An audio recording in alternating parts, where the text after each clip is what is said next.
Hi UTC, Emu here with the Counseling Center, partnered with the Walker Center. I'm so glad that you're back. I want to continue our discussion on burnout. I hope that you've watched the first video that helps us identify what burnout looks like for you in your life, what are the signs, what to look for. And so now with this video, I'd like to move into one of the first things we can do to help to manage burnout, recover from it, and just address it overall.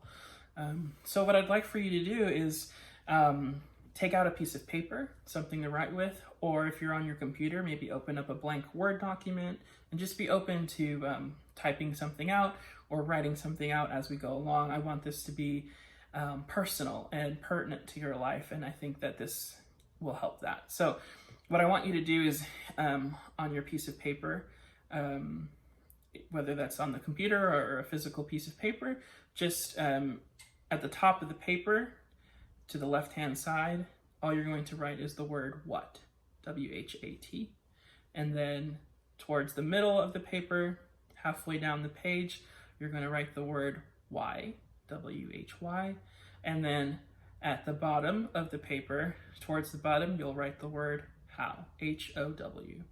And we're gonna use that format for our little therapeutic exercise today. So one of the things that burnout does to us is it makes us forget why it is that we got into the positions or why we took on the responsibilities that we have now in the first place. What was the original intention? What was the original goal? Why are we here?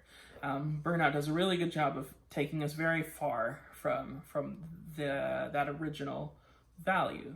And that's what I want to help you reconnect with today is the original value or values that helped motivate you to accept a position, to take on the responsibilities that you currently have.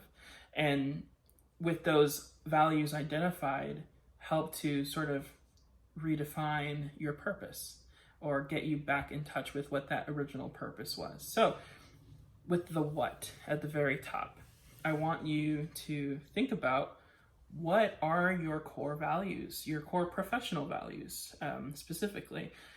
What is it that you hope to embody through your job, through your role? Maybe you're a professor, maybe you do research for the university, maybe you work with orientation for freshmen and transfer students, whatever it is that your role is. What is it that you hope to embody in terms of your core professional values? Is it helpfulness? Is it kindness? Is it being productive? Whatever it may be, I just want you to write next to the word what or below it, however you like on your paper, what your core values are, okay? And once you have that, move down to the second word, the why. This is very important. And the why is, why are these things important to you? What's the story behind what your values are? Maybe it's your parents. Maybe it was your upbringing, your childhood, something very important or significant in your life. Maybe it was a specific person or role model. Maybe it was a grade school teacher that just really inspired you to reach for what your goals are or were when you first started your professional journey. I want you to take some time to just kind of write out in whatever format you like, list form or paragraph form, narrative form. What is your story? What is the story behind your core professional values? Why are those your values? Why are they important to you? So take some time to do that. And then lastly, the third part on this paper, the how. This is where where the rubber meets the road. This is how we start to awaken those core values once again in our lives. And the how is, how do you start to enact those values once again in your life? What are some small practical steps you can take to start to incorporate very intentionally and deliberately through your day what your core values are.